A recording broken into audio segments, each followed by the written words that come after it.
कबीर सत्संग में जाके और गुरु से चावे मान, वो नर नरक में जावेंगे, युग युग बने सवान। कबीर सतगुरु के दरबार में भाई कमी काहे की ना, और हंसा मौज नहीं पावता तेरी चौक चाकरी में।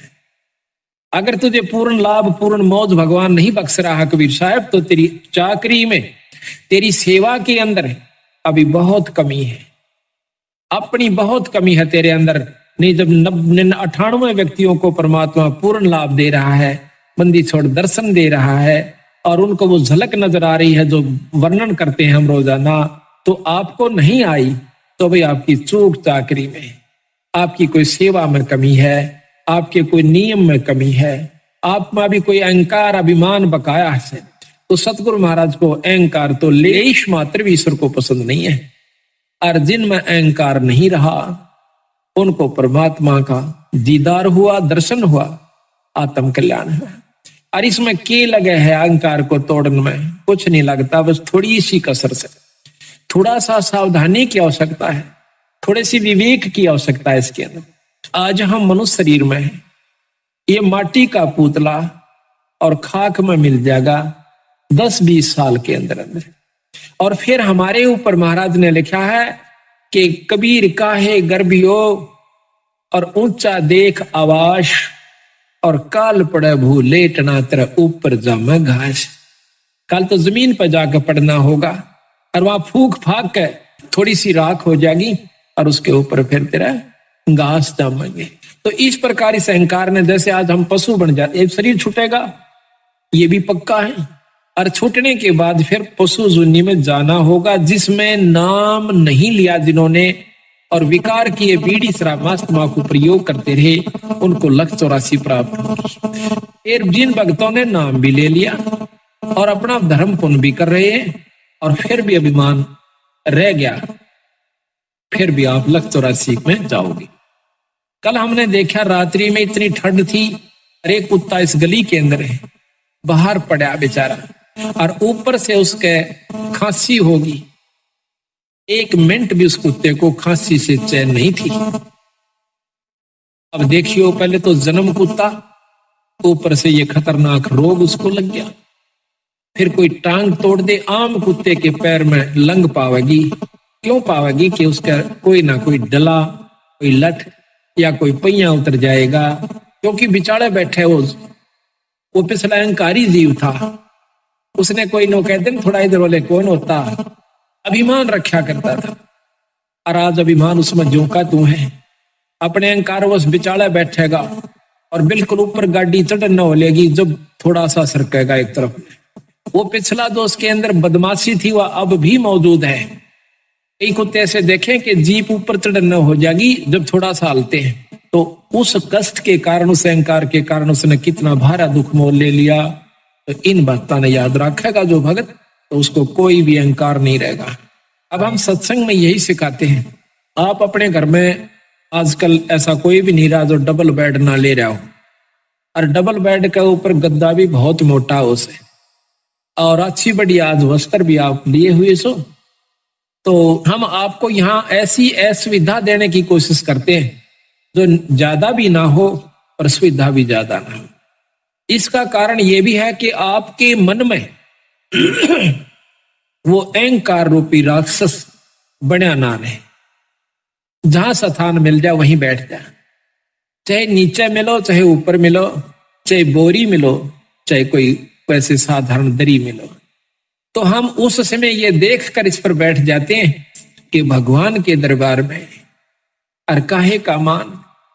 कबीर साहब इसके बारे में कहते हैं कि कबीर सत्संग में जाकर और गुरु से चावे मान, वो नर नरक में जावेंगे, युग युग बने सवान।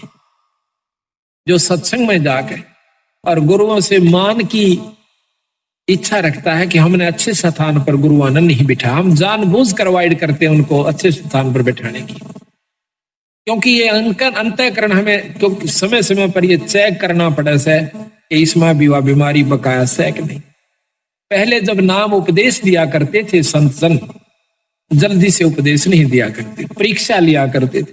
एक राजा ने राज त्याग दिया, संतों के कहने से सुनने से, सत्संग को सुनते। तो उसने जब राज वो नाम लेने के लिए जाता है एक सत्संग सुनकर, तो गुरुदेव कहते हैं कि राजन आपको नाम नहीं मिला है।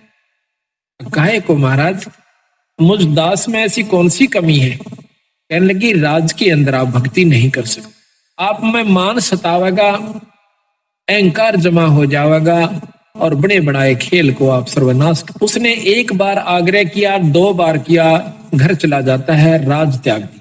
राज त्याग करके महाराज के पास आता है कि महाराज मैंने राज त्याग दिया, ये सतगुरु उपदेश दे दो महाराज, क्योंकि आत्म कल्याण का जिसको चसक पड़ जाएगी, जिसको ये दुख दिखने लगेगा, दिखाई देगा, तो वो इस काम को कर सकता है। महाराज कहते हैं गरीब तन मन धन सब अर्पिए, गरीबदास जी महाराज कहते हैं कि गरीब तन मन धन सब अर्पिए, भक्ति मुक्ति के काज और जिनके उर्म बंदगी यू के इंद्र का राज। इस उद्देश्य को वही भक्त ले सकता है जिसके भीतर ले यह बात बैठ जाएगी, अंतःकरण में जमा होगी कि ये खेल तो हमने लाखों बार खेल लिए, करोड़ों बार खेल लिए।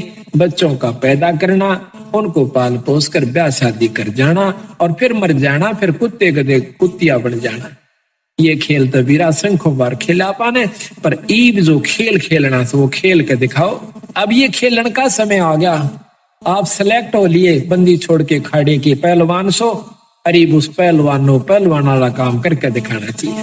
तो वो छोड़ कर चला गया, कहने लगा गुरु मैंने तो राज छोड़ दिया। और वाह भाई वाह, छाती से लगा दिया संतों ने। महाराज मैंने उपदेश दे कि बेटा 1 महीने के बाद आना और पश्चिम दिशा में चले जाओ। वो चला गया, 1 महीने के बाद आता है तो रास्ते में आ रहा था, उसका पैर कीचड़ में भर जाता है और साथ से एक पशु जा रहा था, उसके छींटे लगकर उसके जो पैरों में उसने पहन रखा था कोई पजामा वगैरह या कोई वस्त्र धोती, उसका छींट लग जाती है। उसको उसने 3-4 गालियां सुना दी। वो जो आ रहा था और साथ में एक शिष्य और सतगुरुओं का आ रहा था, तो उसने देखा कि जब वो सत्संग में प्रवेश किया महाराज के आश्रम में, तो उसने वो अपने एक नलके पर या कुएं पर वो कपड़े साफ किए, थोड़े थोड़े पानी लगा करके थोड़ा थोड़ा उनको साफ किया, पहने पहने। तो गुरुदेव ने पूछा, तो और भक्त आया था, वो आके कहने लगा महाराज जी ये कौन है?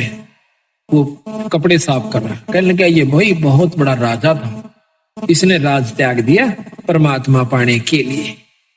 कहने लगा जी त्याग गया कुछ नहीं बताई। क्यों भाई? कि इसके ऐसे ऐसे छींटे लगे, गालियां मंड रहा था उसको। अच्छा अरे वाह, चौखा तो ना बता दिया मेरे को। वो आके लंबी डंडौत करी, ओहो आओ भगत जी, राजा जी आगे। राजा कहा जब खुश हुआ, आओ राजन बैठो। बड़ा प्रसन्न हुआ, बैठ के सतगुरु उपदेश दे दो। अग बेटा अभी तो 1 साल के बाद आया, भोजन पाया, उठ के चला गया। 1 वर्ष के बाद फिर आता है, वापस आकर के अब सतगुरु ने पूछा कि देखना कि आज वो आएगा, दिन रख दिया कि उस दिन आना और इस समय आना।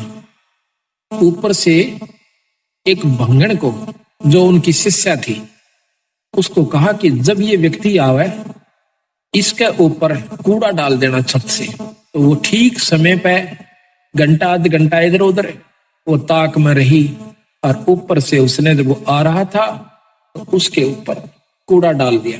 कूड़ा डालते ही वो, हाँ जब उसने पूछा था सतगुरु मुझे नाम क्यों नहीं मिलेगा, कहने लगा भाई आपने ये कीचड़ लगा, जब उसको गालियां दे दी जिसकी भैंस पशु था साथ में।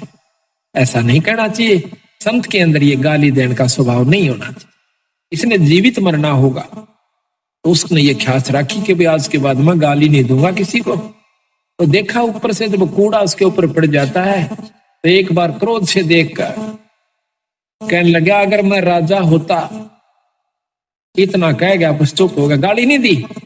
अगर मैं राजा होता तो मतलब भाव ये था कि अब तेरा मैं बक्कल उतरवा देता। कह दिया चाहे ना कह दिया, भीतर ले मत आई वह बात। तो उसको उस जमादारनी को भंगण को कहा था कि बेटी जो इसका आओ भाव हो मुझे बताना। वो उससे पहले आ गई कहने लगी। महाराज ने बोला कि मैं अगर राजा होता, आ गया, बैठ गया। महाराज ने आदर सत्कार किया। क्या हो राजा? कि महाराज मैं काबिल हो गया कि पुत्र अभी तू राजा है। अक नहीं महाराज, मैं तो राज छोड़ चुका हूं। अक नहीं बेटा, अभी तू राजा है। राज छोड़ दिया पर राजपना नहीं छोड़ा। सतगुरु कोई गलती हुई कि आपके ऊपर कूड़ा पड़ा जब आपने क्या शब्द उच्चारण करना चाह किया कि अगर मैं राजा होता। अभी तो है बेटा, तू राजा है, इसको छोड़ दे। जीवित मर ले रे लोभी मन नाम सुमर ले रे। जीवित मरना इसी का है। जीवित मरण का बहुत लंबा उदाहरण सतगुरु महाराज ने दे रखा है। अभी आपको सुनावेंगे कि जीवित कैसे मरा जाता है। ईख का उदाहरण दिया गिरी कबीर साहब ने कि नो जीवित मरा करें, फिर उसका कीमत बनती है। जमीन का उदाहरण दिया कि धरती कभी मुंह से नहीं कहती, चाहे कोई बिस्टा डालो, चाहे उसमें कोई आम लगाओ, चाहे अंगूर लगाओ, बगीचा बनाओ, चाहे वहां पर चूल्हा चौका कर लीजिए, वो कभी ऐतराज नहीं करती। इसी प्रकार संत स्वभाव होता है। चाहे कोई गाली दे, कोई मीठा बोले, अपने अंतःकरण के अंदर द्वेष पैदा नहीं कर। ये सतगुरु मैं कब आऊं कि साल भर के बाद आना बेटा। 1 वर्ष के बाद निश्चित समय पे वो फिर आवस। तो उस समय ऊपर से चौड़ा भर के डालना था। उस बंगड़ ने को कह दिया एक और व्यक्ति को कि ऐसे करना कि जब ये आवस के ऊपर गारा और पेशाब मिलाकर पशु का वो डाल देना। जब वो आ रहा था तो उसके ऊपर वो चौड़ा डल गया, ऐसे जैसे धोखे से। ओ हो भाई, मैंने ख्याल से नहीं करा, माफ कर। तो वो कहता है कि कोई बात ना बहन, कि तो माटी पर माटी पड़ी है, मिट्टी पर मिट्टी डाली है, कोई खास बात नहीं। तो जब उसने आके बताया कि महाराज ऐसे ऐसे बोला, बोला ये अधिकारी हो गया। आते सतगुरु ने छाती से लगा लिया, बेटा अब तू उपदेश अधिकारी। इस शरीर को आपने मिट्टी समझ लिया तो ये अब आप तो अधिकारी हो चुका है भगवान के नाम लेने का।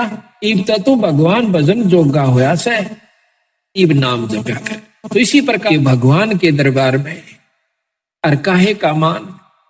कबीर साहब इसके बारे में कहते हैं कि कबीर सत्संग में जाकर और गुरु से चावे मान, वो नर नरक में जावेंगे, युग युग बने स्वामी।